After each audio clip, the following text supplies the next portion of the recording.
अक्षय तृतीयेला सोने खरेदी शक्य नाही. लक्ष्मी मातेला आकर्षून घेण्यासाठी ह्या गोष्टी अवश्य कराव्यात. श्री लक्ष्मी दैवे नमः. जय श्री स्वामी समर्थ. नमस्कार मंडळी. अक्षय तृतीयेचा दिवस हा वर्षातील 3.5 मुहूर्तांपैकी एक शुभ मुहूर्त मानला जातो. या दिवशी मुहूर्त न काढताही लग्न, मुंज, गृहप्रवेश, नवीन कार्याची सुरुवात, घर, गाडी खरेदी यासारखी शुभ कार्य करता येतात. हा दिवस खरेदीसाठी खूप शुभ मानला जातो. विशेषतः सोने खरेदी करणे खूप शुभ मानले जाते. असे मानले जाते की या दिवशी खरेदी केलेल्या वस्तू दीर्घकाळ टिकतात, शुभ परिणाम देतात आणि त्यामध्ये वाढ होते. यावेळी 3 मे रोजी अक्षय तृतीया साजरी होणार आहे. त्यानिमित्ताने आपल्याला सोन्याबरोबरच आणखी कोणकोणत्या वस्तूंची खरेदी करता येईल हे जाणून घेऊ. अक्षय तृतीयेच्या दिवशी सोने खरेदी करणे खूप शुभ असते, परंतु सोन्याच्या वाढत्या किमतीमुळे या दिवशी सोने खरेदी करणे जवळपास अशक्य आहे.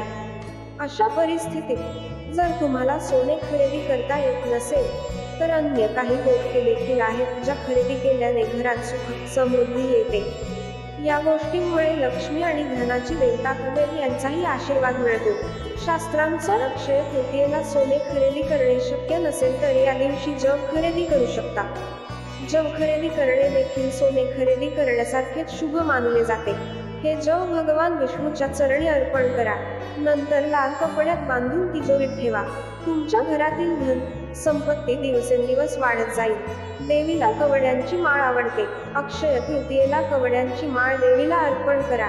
देवीची पूजा करा आणि दुसऱ्या दिवशी कवड्यांची माळ लाल कापडात गुंडाळून तिजोरीत ठेवा. त्यामुळे आर्थिक चणचण भासत नाही अशी भाविकांची श्रद्धा आहे. अक्षय तृतीयेला श्रीयंत्र खरेदी करणे देखील खूप शुभ मानले जाते. या दिवशी विधीपूर्वक श्रीयंत्राची स्थापना करावी. अक्षय तृतीयेचा दिवस घरामध्ये श्रीयंत्र आणण्यासाठी सर्वात शुभ आहे असे म्हणता येईल. दक्षिणावर्ती शंख देवी लक्ष्मीला अतिशय प्रिय आहे.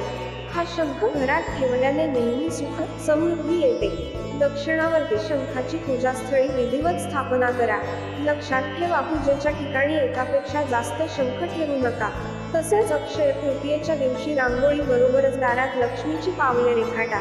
त्या कुंकवाच्या पावलांकडे आकर्षित. अशाच नवनवीन माहितीसाठी चॅनलला सबस्क्राईब करा. धन्यवाद.